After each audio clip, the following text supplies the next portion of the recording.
My name is Gabriela Santos. I'm 30 years old. And 3 months ago, at my own sister's wedding, my parents publicly called me the family disgrace. But what happened 20 minutes later changed everything. And by the end of that night, they were the ones begging me not to leave. Let me explain. Growing up, my parents always had a favorite child, my younger sister Isabella. Isabella was perfect. Perfect grades, perfect smile, perfect fiancé. And me? I was the daughter who moved out early, started my own business, and refused to follow the perfect family image my parents cared so much about. To them, independence looked like rebellion. When I started my small tech consulting company 5 years ago, my father laughed and said, "Gabriela, stop playing businesswoman. You'll be back asking for money in 6 months." 6 months turned into 5 years, but they never once asked how it was going. Instead, every family dinner turned into the same conversation. Why can't you be more like Isabella? So eventually, I stopped going. The only reason I showed up that Saturday was because Isabella personally called me. "Please come," she said softly. "It wouldn't feel right without my big sister." And despite everything, I still loved her. So I went. The wedding was held at this huge vineyard just outside the city. White roses everywhere, a string quartet playing softly, hundreds of guests dressed like they were attending some celebrity event. The kind of wedding my parents loved, the kind designed to show off. When I walked in, I could already feel the stares. You know those looks people give when they've heard stories about you, but never met you? Yeah, those looks. I ignored them and found my seat quietly near the back. But 10 minutes later, my mother walked over. Her smile was tight, the kind that only exists for appearances. She leaned close and whispered, "Gabriela, try not to cause a scene today." I blinked. I just got here. "Well," she said, adjusting her pearl necklace, "let's keep it that way." Then she walked off like she'd just done me a favor. I should have left right then, but I didn't, because Isabella looked so happy walking down that aisle. And for a moment, I forgot about everything else. The ceremony went beautifully. Guests clapped, cameras flashed, people cried. And then came the reception. That's when things went wrong. During dinner, my father stood up to give his speech. He started with the usual jokes about fatherhood and weddings. People laughed. Then he looked directly at Isabella and said, "You've always made us proud. From the moment you were born, we knew you would bring honor to this family." More applause. Then his eyes drifted across the room and stopped on me. The smile on his face changed. "You know," he continued, chuckling into the microphone, "not every child turns out the way you expect." A few guests shifted uncomfortably. My stomach tightened, but he kept going. "Some children," he said slowly, "decide to embarrass their families." Now everyone was looking at me. My mother didn't stop him. She just sat there, smiling politely. And then my father raised his glass and said the words I will never forget. "Well, thankfully, most of our children didn't become the family disgrace." Laughter. Actual laughter. My chest felt like someone had dropped a brick on it. For a moment, I couldn't even breathe. I stood up quietly, grabbed my purse, and started walking toward the exit. No one stopped me. No one except the buzz of my phone in my hand. A text message. Unknown number. At first, I almost ignored it, but something told me to look. So I did. And the moment I read those 6 words, I froze in the middle of the reception hall. Because the message said, "Gabriela, they don't know who you are." And right below it was a bank transfer confirmation for $2.8 million, sent directly to my account. My heart started pounding, because only one person in that room knew about that money. And if what I suspected was true, then the next 5 minutes were about to completely destroy my parents' perfect wedding night, and they had no idea what was coming. And 10 minutes after my father called me the family disgrace in front of 200 wedding guests, I was standing in the middle of the reception hall staring at a $2.8 million transfer notification on my phone. My hands were shaking, because that money wasn't random. It came from the company I built, the same one my father used to mock every time we spoke. But that wasn't the shocking part. The shocking part was who sent the message. At the bottom of the text was a name I hadn't expected to see that night. Daniel Carter, Isabella's new husband, my brand new brother-in-law. I looked up across the reception hall and saw him standing near the bar, talking to a group of guests.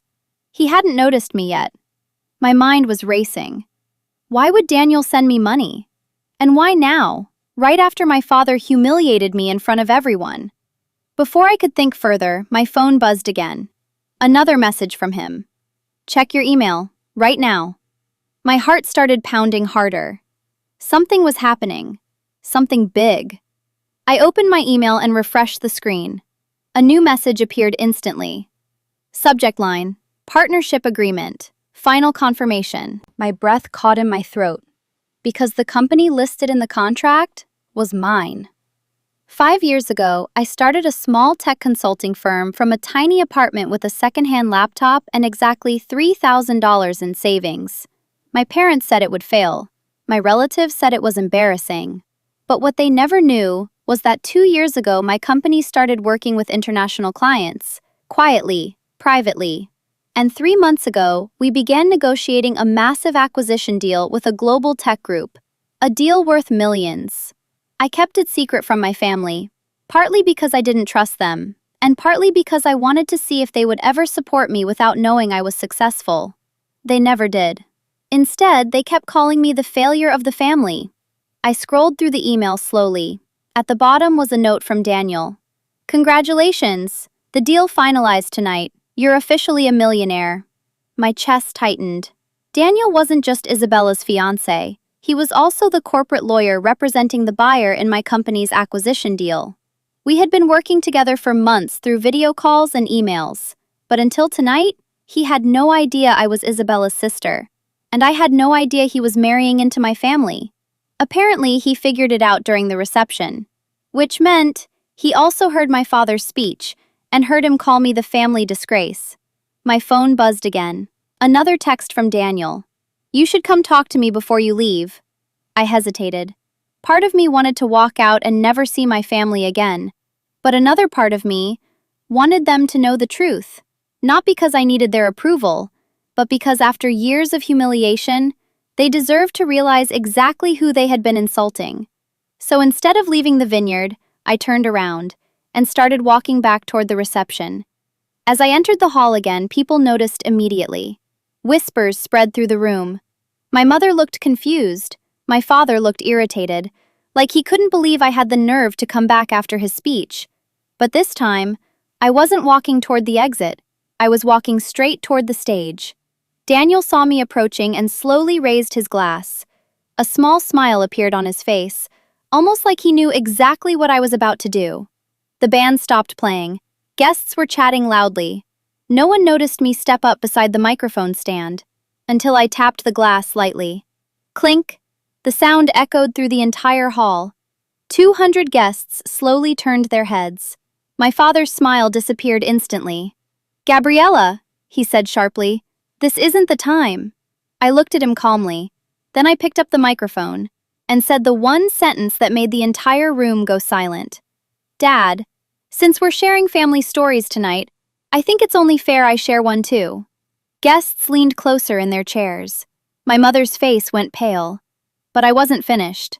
I pulled out my phone, connected it to the giant projector screen behind the stage, and displayed the $2.8 million transfer confirmation for everyone to see.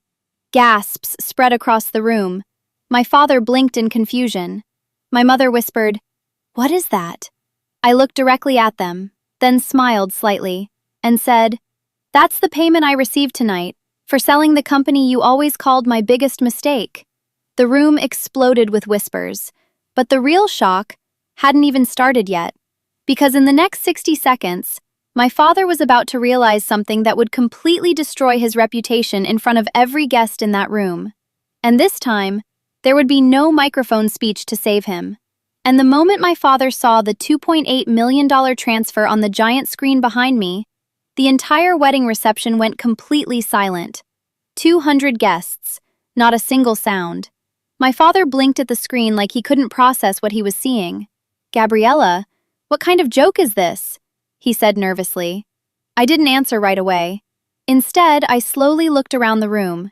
People who had laughed at my father's speech 10 minutes earlier were now staring at the screen, whispering. My mother stood up from her chair. "That better be fake," she snapped. I raised an eyebrow. "Fake?" Then I tapped my phone again. The projector changed to the next screen. This time it showed my company website, the acquisition contract, and the official confirmation letter, and right at the bottom, the number $2,800,000. Gasps spread across the room again. Someone near the front table whispered, "Wait, she owns that company?" Another guest said quietly, "That's the tech firm that just got bought by Nexora Systems." My father's face slowly drained of color, because he recognized the name. Nexora Systems had been all over the business news for the last week. A billion-dollar company buying up smaller tech firms, and one of those firms was mine. I lowered the microphone slightly and looked directly at him. "You remember that little business you told everyone would fail in 6 months?" My father didn't answer. He just stared at the screen like it was betraying him. I continued calmly. "Well, tonight it sold." The room erupted with whispers. My mother suddenly forced a laugh. "Oh, Gabriella," she said loudly, trying to regain control of the moment. "You don't need to exaggerate just to feel important." I slowly turned toward her. "Exaggerate?" Then I tapped the screen again. A bank confirmation letter appeared. Signed, stamped, official. More gasps. Even the band members were staring now.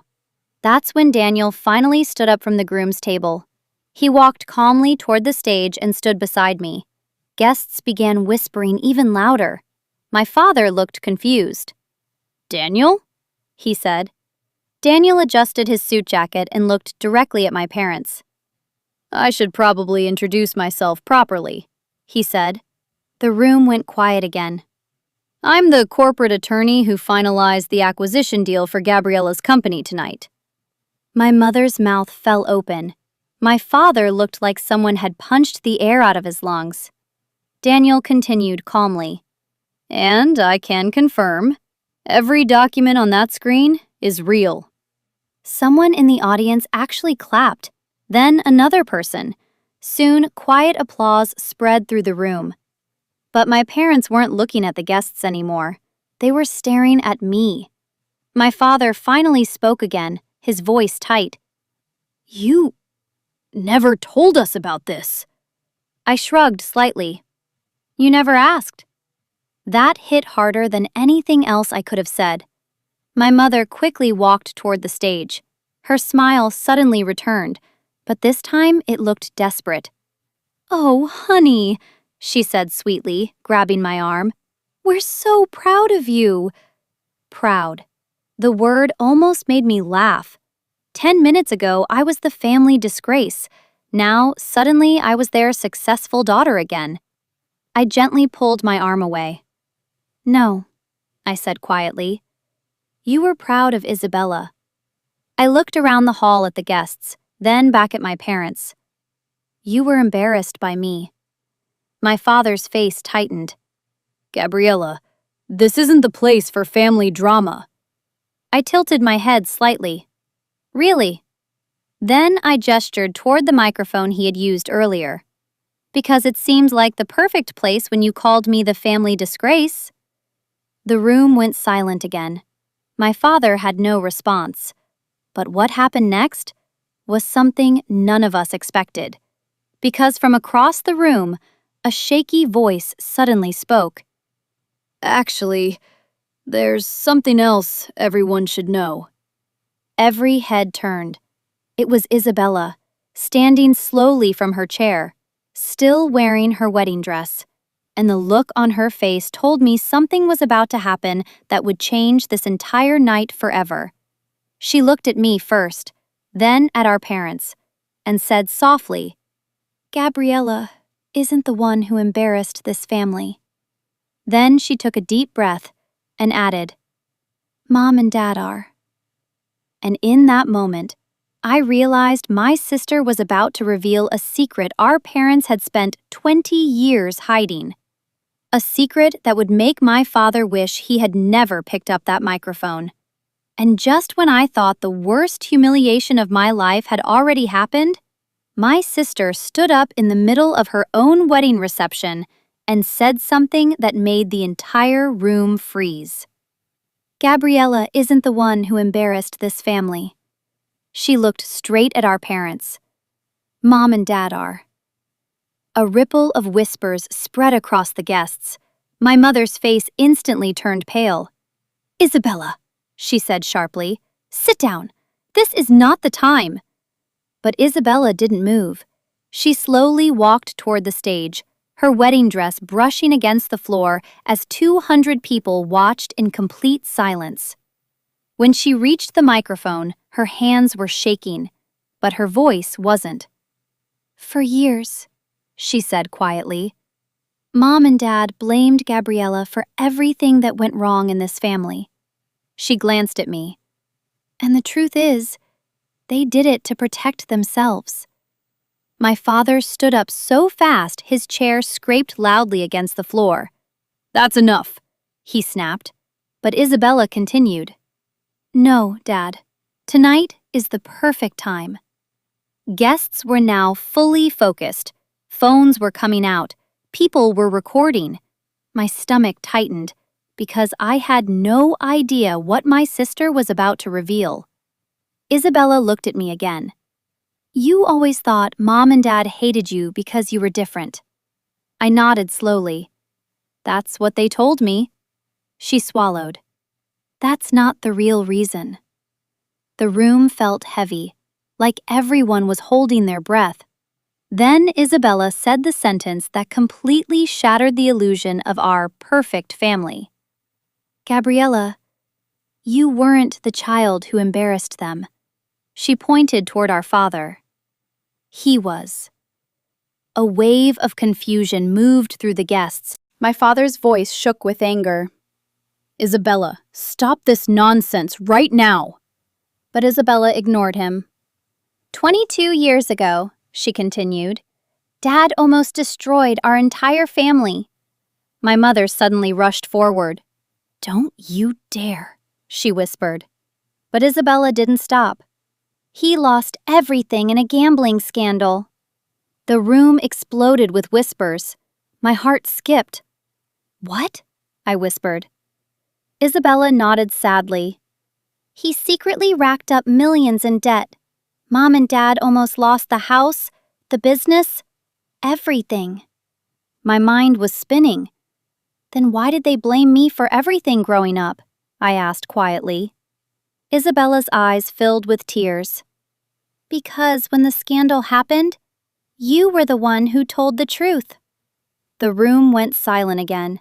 I stared at her. "I was 8 years old." She nodded.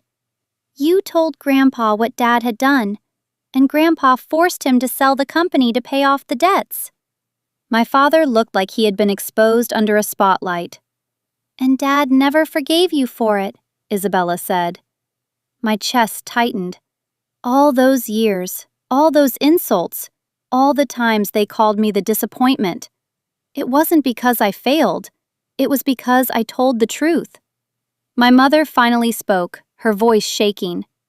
"You ruined this family back then," she said to me. That was the moment something inside me finally snapped. Not with anger, but with clarity. I looked at both of them calmly. "No," I said quietly. "You ruined it yourselves." The room stayed silent. Then Daniel gently placed a hand on my shoulder. "You don't owe them anything," he said. And for the first time in my life, I realized he was right. I looked at my parents one last time.